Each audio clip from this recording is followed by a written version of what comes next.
retirement, you're going to have to ask yourself a question, my friend. Who are you? Who are you? When you retire, are you simply going to be, well, I'm a retired attorney or CPA or VP of finance? No, you don't want to be a retired something. You want to be something now. You're going to have to figure out who you are if you want to rock retirement. And that's what we're talking about this month on the Retirement Answer Man Show. Welcome to the show. My name is Roger Whitney. I am your host. And this is the show dedicated to helping you not just survive retirement. We want you to rock retirement. And in order to do that, you're going to need to figure out who you are in retirement. So that is the plan for the month. We're going to try to build a framework for you to make this transition successfully. But we can't do any of that until we have that all-important disclaimer.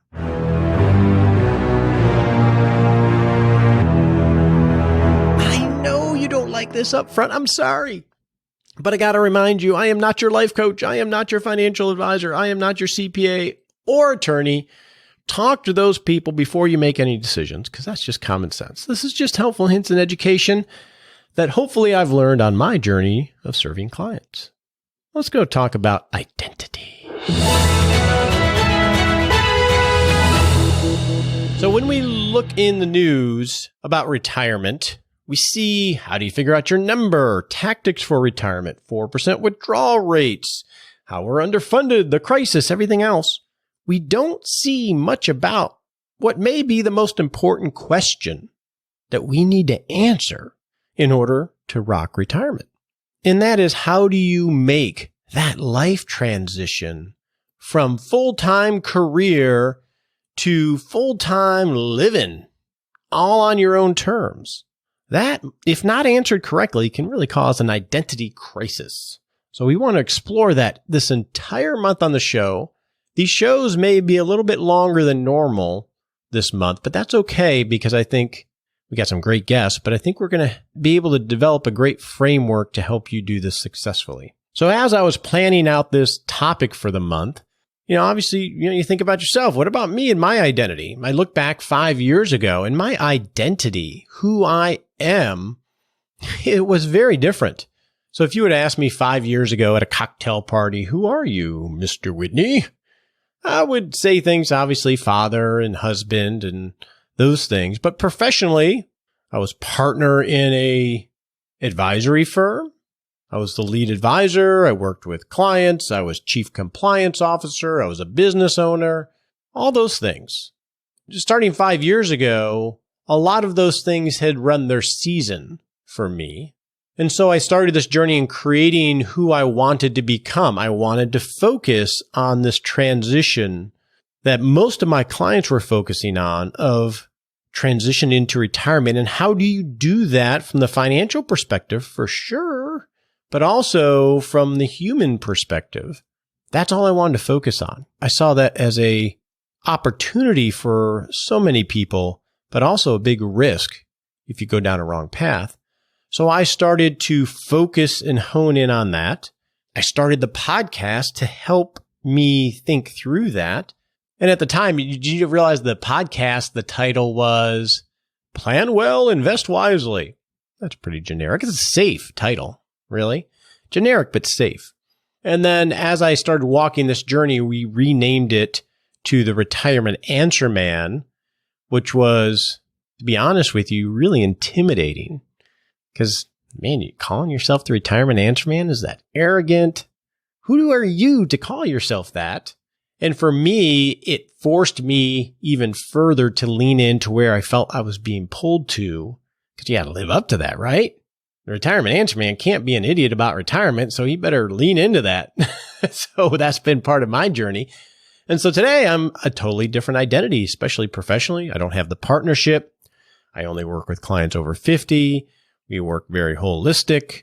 I'm a podcast host. I'm an educator in the club and on the show. I'm a whole different person, and I love it. And I'm so glad I was intentional about it. So who are you? You've been, since college, maybe you've been VP of finance for decades, or you've been a road warrior traveling 40, 50% of the time, or a business owner or a leader in an organization. These are hefty titles, and we get our identity wrapped up in them because we spend most of our lives as professionals doing them. So when you retire and those all go away, now what? I think it's important that you be intentional on getting that right so you don't just latch onto something to fill a void and create something that maybe you didn't want to create. I mean, if you think about what happens when you retire, you get anxiety, you have worry, you have stress, you have loss of direction. Sometimes you're moving so fast, you retire and you just want to get rid of the pain, so you don't really do a lot of foreplanning, or maybe life thrust retirement upon you. And this is a period where you're going to be spending about a third of your life. Maybe it's important you do some retirement counseling like you did career counseling in college. And here's another more human aspect. You can lose direction and act as what you were, not who you are becoming. Where I've seen this most significantly is in a friend of mine who saw active duty in Iraq as a military officer in charge of people. And while he was over in Iraq in active duty, what he said goes. That's just how it is. And the lines of authority are pretty clear. And you are a director of people. You had to be, especially in such a stressful environment. Well, when he came back home to his wife, his two children, you don't just leave that all at once. And it caused a lot of stress. He was used to commanding people. And it's very easy to get into commanding your children and your spouse and your coworkers. But that doesn't fly with them. Different environment. He had to work on shedding that identity and moderating it to be able to function in this new role, this new identity, not as military leader, but as husband, father, coworker. Now, that's an extreme example, but it doesn't change if you're a leader in a company or you're known as the go-to person. You got to shed those identities and intentionally create an identity that you can be proud of. And what happens, I think also, is we're not very good at that sometimes. One, the self-reflection can be difficult. Two, it's like a blank slate when you retire. You can do whatever you want. You have total time freedom. And we're not always so good at blank slates. We're much better at ABC. 1, 2, 3, pick one. And retirement's a blank slate. So we have some difficulty there. Now, before we get to our practical planning segment, I want to share a conversation I had with Mike. So Mike is just a listener. He and I interacted via email and we had a conversation. And Mike, this is so important. And he changed the whole direction of this entire month because I was originally going to focus on what is your purpose in retirement?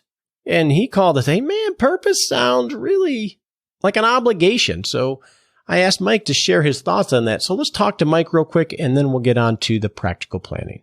So Mike, when we were having that conversation a few weeks ago, and I just told you just offhandedly that the topic for all of August was going to be finding your purpose in retirement, you took issue with that in a way. So that's why I wanted to have you on. What's wrong with finding a purpose in retirement? Well, I didn't like the word purpose. To me, the word purpose has a level of weightiness that is maybe makes it too difficult to find something that is that weighty that you should be spending your time on in retirement. Purpose, the word purpose to me, something like curing hunger, or maybe if it's not that big, it's, paying down your mortgage or paying for your kids' education, or your purpose is not getting fired. But when you lose those financial imperatives in retirement and you kind of have more time on your hands, to use the word purpose to just figure out to go sailing or play tennis or ride a bike, it just seems like the wrong word. It almost makes me feel like I'm not doing enough if that's what I end up doing. Purpose it sort of has an obligation to it, it sounds like, doesn't it? Yeah, it does. I think it has an obligation to it, and at least to me, it conveys a level of, importance that the other elements that I discussed, the financial imperative, saving for retirement, paying off your mortgage, etc., those are important. Those are purposes. But, learning a new language, playing tennis, I'm not sure that's so much a purpose as much as an activity. So that's why I don't like the word purpose. To me, it almost imposes too much pressure on me to find the purpose of what I'm supposed to be doing now that I'm not working. Let me ask real quick. So if we think, and you're newly retired, fairly new in the game. And if you're in your early 60s, we'll just say, you still got 3 decades of life left. So I'm not saying it might not be. Is playing tennis or sailing enough to give you reason to live? If that sounds too weighty right there, doesn't it? It does. But that's exactly the problem, because my initial reaction would be, well, no, those aren't enough of a reason to live. Well, I got to find something really important to have a purpose. I guess I better go back to work. I don't know. I don't know either. I'm just curious. So from our conversation, I pivoted the theme to finding your purpose to creating your new identity. Is that okay? Is that less? I think that makes sense. How do you describe yourself to somebody now that you're not working? Do you simply say, oh, I'm not working? And then they naturally will say, well, what do you do with your time?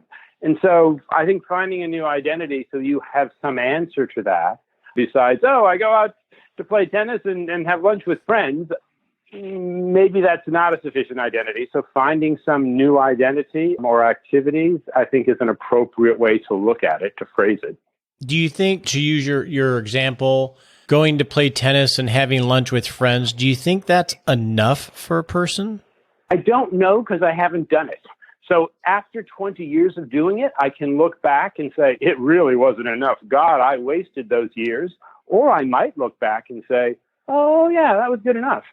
The problem is I can't answer your question because I don't have enough time doing it to give you real answers of, oh, it was or was not enough. Yeah.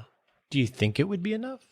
I don't know. I just don't know. And that's the challenge with sort of being kind of newly retired. I want to be intentional on what I do, and yet that sort of imposes a level of importance to these activities. And I don't want to look back in 20 years and go, God, I wasted those 20 years, but I'm not going to know until it's over, I guess. And that's the challenge. That's interesting, because that thought of, I don't want to fast forward 20 years and look back and say, what could I have done? Right? That was a lot of the impetus really of me starting this show. Continually asking myself that question blew up my life in a lot of ways, but all of them pretty good.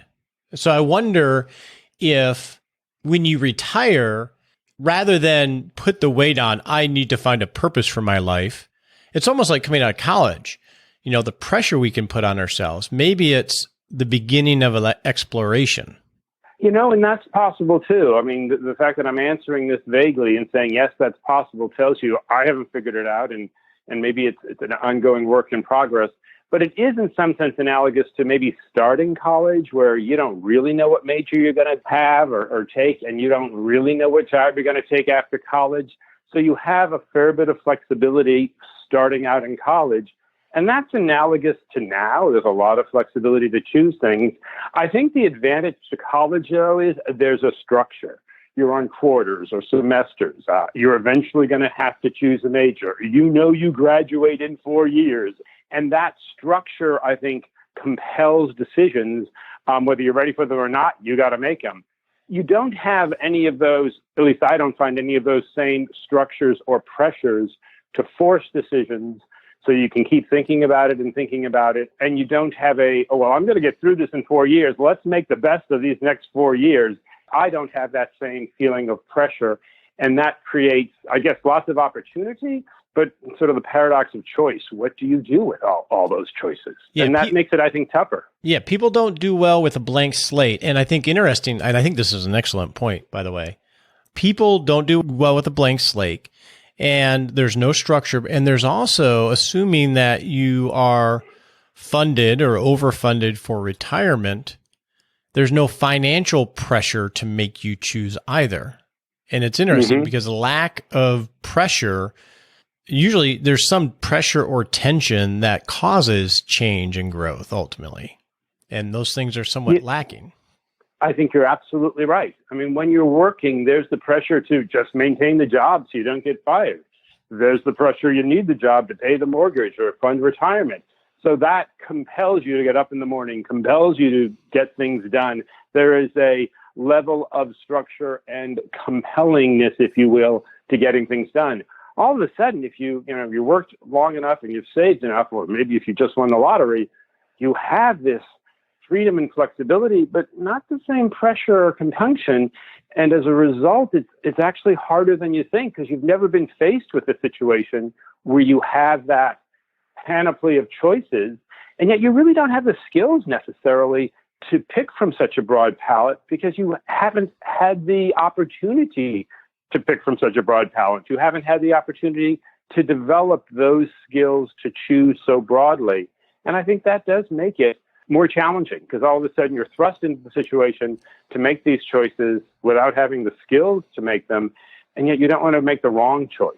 So that kind of puts the pressure on as well.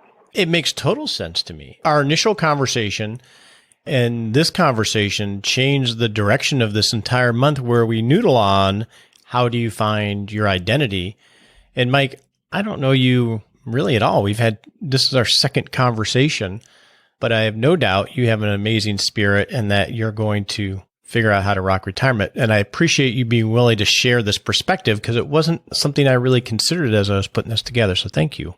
Oh, good. I'm glad it could be helpful to you or to any of the listeners as I try to figure this out, because I'm sure some of your listeners are in the same boat going, great. Now what do we do? We've arrived. Now what? No doubt.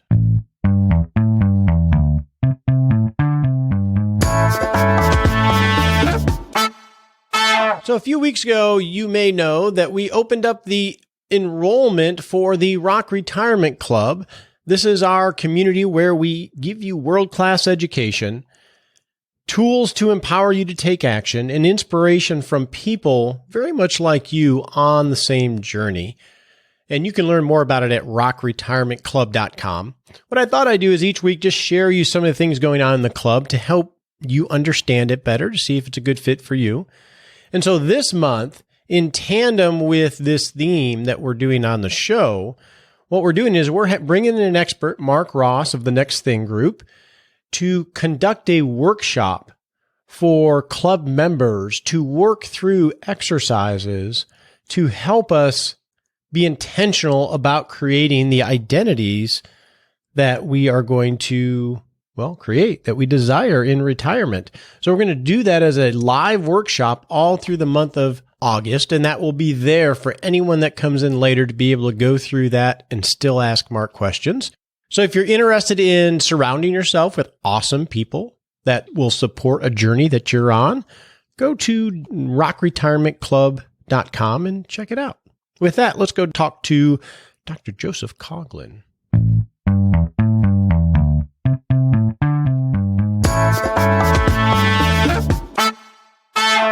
So to start this week, I want to have a conversation with someone who is really thinking about this whole longevity and what are we doing during this potentially 1/3 of our lives in a very macro way. So we're going to have a conversation with Dr. Joseph Coughlin. He is the director of the MIT Age Lab, where they're doing amazing work on retirement and longevity and how do we age well. We used a lot of their research in our longevity series a few months back, but I wanted to invite Dr. Coughlin on to talk about this concept of what we're looking at when we retire at age 60 or 65 and some of the implications of that. And I think that will be a good setup for the rest of the month. So let's go talk to Dr. Coughlin. So, Joe, over the last 3 or so months on the show, we do themes every single month. We did a whole month on how technology is going to change retirement, of a lot of the work that you and the MIT Age Lab have done over the years. Last month, or in June, was all about longevity. and how we need to grapple with that. And then next month in August, it's going to be on purpose, on finding a meaning for the rest of your life. And I think all of this really dovetails well into, dare I say, what your life is about at this moment with your work in the MITH lab and your book, The Longevity Economy. So you're 58. You told me that, and I just shared it to the world. That's okay. How do you grapple with all of these things? Longevity, technology, purpose. It's going to be like a third of our lives. In fact, it is. It's 1/3 of our adult life. Perhaps you've heard my little mathematical play or arithmetic play that, from 0 to 21 years old, our drinking age, if that makes it easier for some of your listeners, is about 8,000 days. From 21 to midlife crisis is another 8,000. And you can get the algorithm now. From midlife crisis to 65 is another 8,000. But if you make it to 65, there's a better than 50% chance that you're going to make it to 85 and change. And believe it or not, that's another 8,000 days. So this is, if you discount 0 to 21, 1/3 of your adult life. The dimensions of your questions that you posit there about longevity and purpose and technology and the like, we're really inventing an entirely new life stage because our current understanding of retirement is still framed by a vision of, if you're fortunate enough, beach walks and golf courses for a brief time, a few trips with the grandchildren, and then it gets really hazy after that. But 1/3 of your adult life is, as many of the people I've interviewed have said, is a long, long time. And so integrating technology to make us be able to care and live well and conveniently, having a reason to get up in the morning, if you want to call that purpose, call it whatever, but also meaning, have a sense of self and identity that you were able to develop and maintain for the first 60 odd years of your life is important for the next 20 to 30. And we see that when you actually talk to real people, right? When you get beyond the brochures that we see around retirement planning, is we still use the word retirement. People have tried to come up with new words, and maybe it's just making that word evolve, because really it's just a different phase of life. It's not about sitting on the park bench finally. Right. I mean, there are countless people that we interview around the world. So these aren't just U.S. and Canadian examples, but whether they're Uber drivers or the guy that's a cashier or whatever it is, that are working longer. A lot of those folks are working longer. Yes, I can hear people mumbling, well, they need the money. Well, yes, that is true for many of them. But I've talked to Uber drivers who've actually picked me up in Mercedes, and I feel like I should be driving them. And now I've asked them, why are you working? And the answer is somewhere between, I can't stay home any longer because I'm just going crazy and bored, to, my wife will kill me if I sit on the couch any longer, so I better, go out and do something. Whether we call it retirement or something else is going on. It is not the vision that our parents and grandparents shared. Yeah, I think you had a recent article in Forbes where you were talking with Bob, and he said, I had no idea it would be this long or that long. And you were like, what? Exactly. I mean, when you ask people, what are they going to do? The answers come back very rapid and very confident. Well, I'm going to travel. I'm going to spend time with the grandchildren. Husbands always talk about spending time with a wife. Just for the men that are listening to this show, rarely have I ever heard the wife talking about spending time with her husband. But that's just something for people to think about, especially as the highest divorce rate. That might be a personal issue, Joe. I don't know. My wife loves me. there you go. But all those things that they're planning to do are pretty short in their fuse. They're not decade-long activities. Even a vegetable garden has seasons. I guess the next question is, since it's never been done before, and I think there's less of an appreciation for that fact than many of us give, at least consciously, how do we start to figure out how to navigate it? From your research, what have you seen? As you were kind enough to note, in my book, The Longevity Economy, there's a section in there where I talk about how old age is effectively made up. The notion of old age, and even the word retirement, was based upon the concept of vital energy, where you were born with a certain amount of energy and you were imbued with this vital force. And if you used it badly, which essentially meant anything fun, you would get tired, and soon you'd be so tired that you would have to retire. So now what we have to do is actually come up with a new storyline. And what I would suggest to you is that many people out there are hacking longevity. They're making it up as they go along. So while they may be retired, that does not mean that they've stopped work. While they may be aging in place, that does not mean that they've stopped doing maintenance and all the things they did in their 20s, 30s, 40s, and beyond to maintain a home. While the grandchildren, if there are grandchildren, are exciting, it is not exactly unheard of now to either be remarried, start new relationships, and the like. And so the patterns aren't there yet, but we know that the pattern that was written in the 1950s and before is not holding for this new generation of retirees.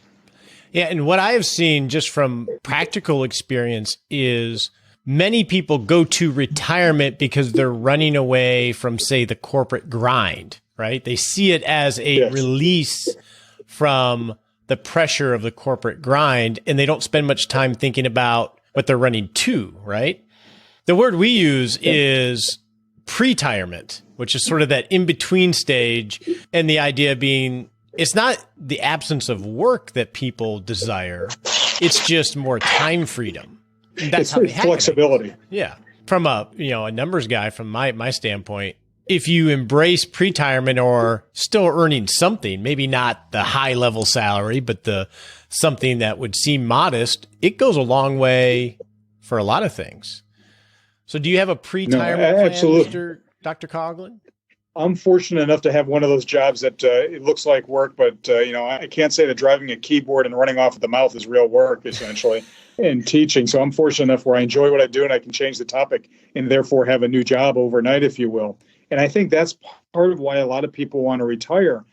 When I say people are working longer, many people make the mistake that then I'm sentencing them to their cubicle or assembly line for yet another 10 years after 40 years of doing the same thing.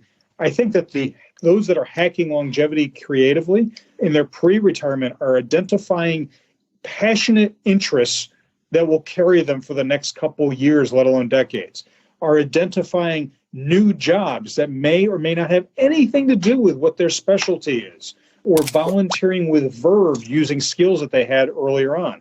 And so, the new retirement looks a lot like work and inventing a new life, if you will, but are doing new things and flexible. In fact, just a quick thing, the millennials may be helping the baby boomers with their retirement more than anyone else.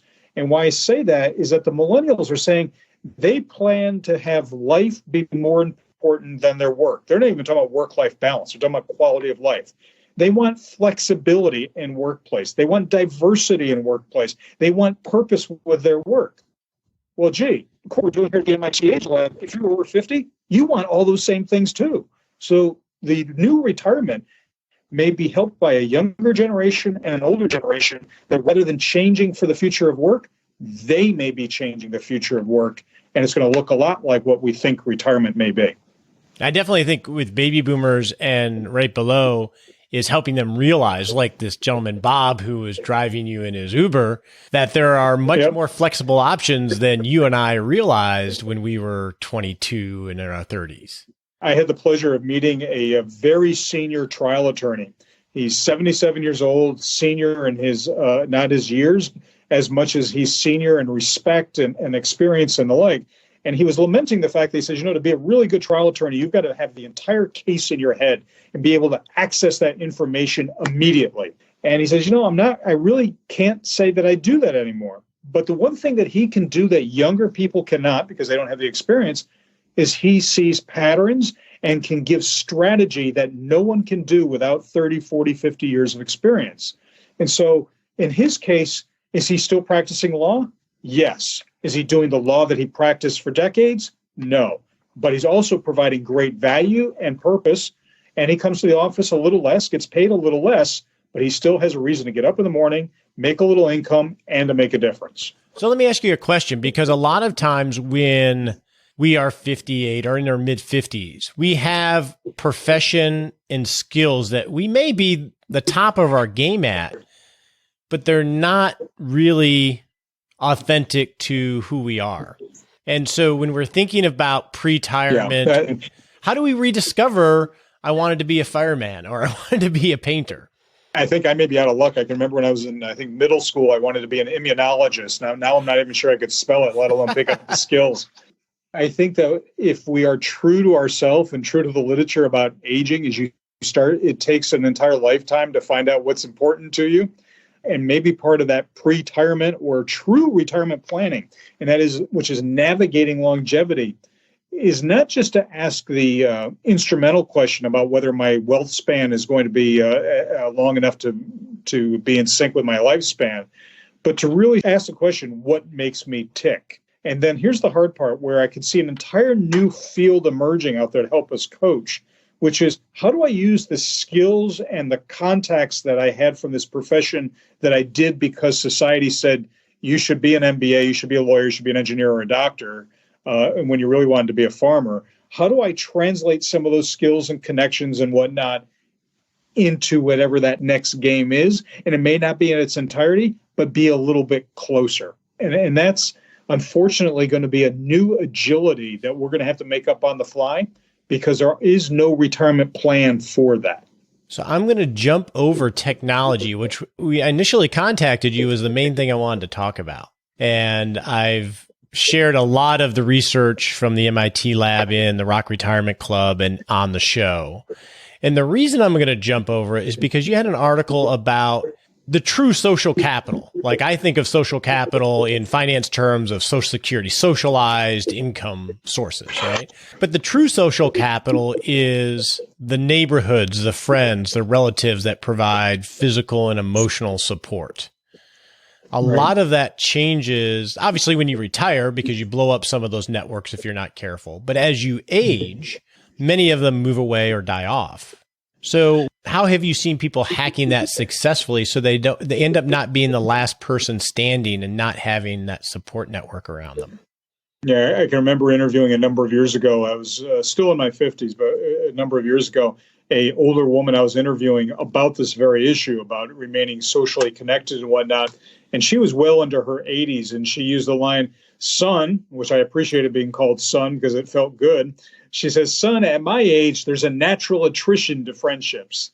And so you've got to plan for that reduction, if you will. For your listeners to think about this, you spend more time with your colleagues at work than you do with your own family and friends. And so when you finally have that retirement day, there's the party, the symbolic gift, and the promise of, "Hey, Joe, we're going to get together for dinner or lunch, or, I'll meet you, whatever watering hole is everyone's favorite." And that happens for a short time, but it doesn't happen for long. And so one of the things that we have noted is that it's ever so important in the before retirement phase to start to identify new activities. So new hobbies, maybe part-time work, volunteering, not just to do good, but to make new connections, being part of your own wellness, if you will, overall. This is not just to make you feel good in the emotional reality. There are very good studies out there to show that social isolation, which happens over time, unfortunately, as we age, particularly for women who tend to live longer. And think about this, more than 45% of women over age 75 live by themselves. But good medical studies indicate that being socially isolated is the equivalent on your physical well-being as smoking 11 to 15 cigarettes per day. And so this is not just about exercise and eating well. It is about finding new activities, new institutions, and, if you will, new hangouts that force you to become more integrated into community. That support that positive mental attitude that you also have to foster as you always. Absolutely. Regardless of your... Absolutely. Because, think about this. You could have a house over you, you could have a roof over your head, 3 square meals, healthcare either that you can access or have it delivered to your house every day, via modern technology and the like. By the way, if you don't have social connection, I just defined for you, not retirement, I defined for you prison. Pretty much. 3 squares and a roof over your head with healthcare. That's right. And go out in the backyard for 20 minutes a day. Exactly. Dr. Coughlin, thank you for sharing so much of your wisdom. And thank you for your research at the MIT Age Lab, and The Longevity Economy is a fantastic book. It was a delight to be here. Thanks so much for having me. Take care.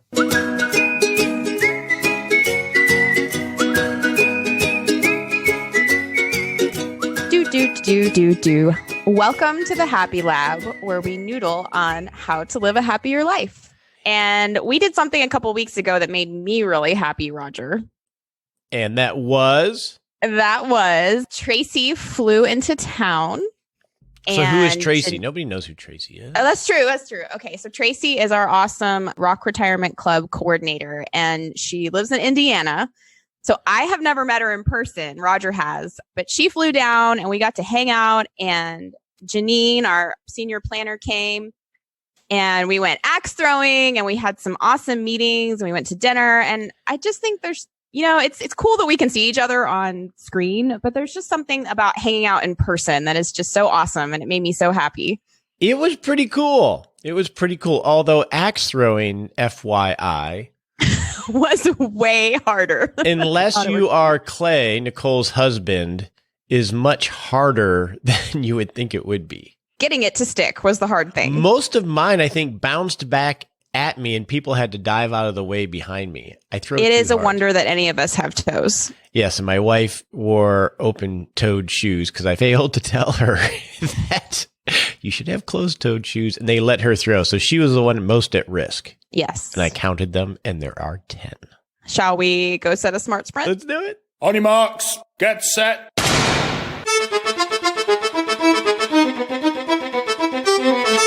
And we're off to set a 7-day goal to take a baby step to rock retirement. In the next 7 days, my challenge to you is whether you're journaling, you just want to noodle on it when you're driving around, you want to talk with your spouse or friends, is identify the identity that you own right now, assuming that you're still working.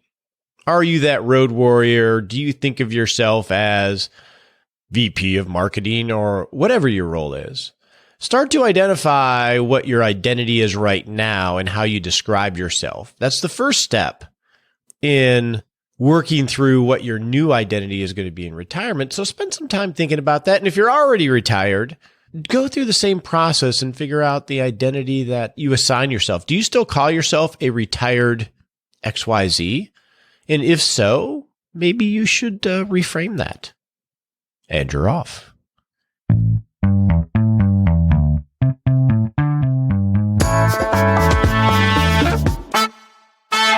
So, Nicole, how do you identify yourself? Awesome sidekick, first of all, right? Rock star. Mom, wife, church leader, so-so reader. axe thrower. So axe thrower, excuse me. I think I hit it just about as many times as you did. I think you hit it more. That's true. But it was like way above the target. I was so bad. Yeah, the one she threw, I think, was like 20 feet off the ground. Clay had to get on my shoulder. I had to get other people to take it down for me. Because you're like 4 feet tall. Excuse me, I am 5 feet tall. All right, everybody. I'm excited about this week. Next week, we're going to talk about how do we do some self-examination so we can figure out what makes us tick. I know I'm still trying to figure that out. Have a great week.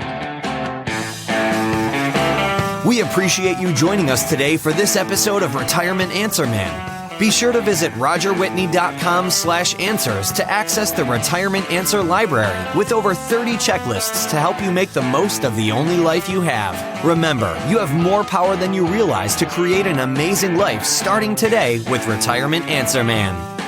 The opinions voiced in this material are for general information only and are not intended to provide specific advice or recommendations for any individual. All performance referenced is historical and no guarantee of future results. All indices are unmanaged and may not be invested into directly. Have a wonderful day.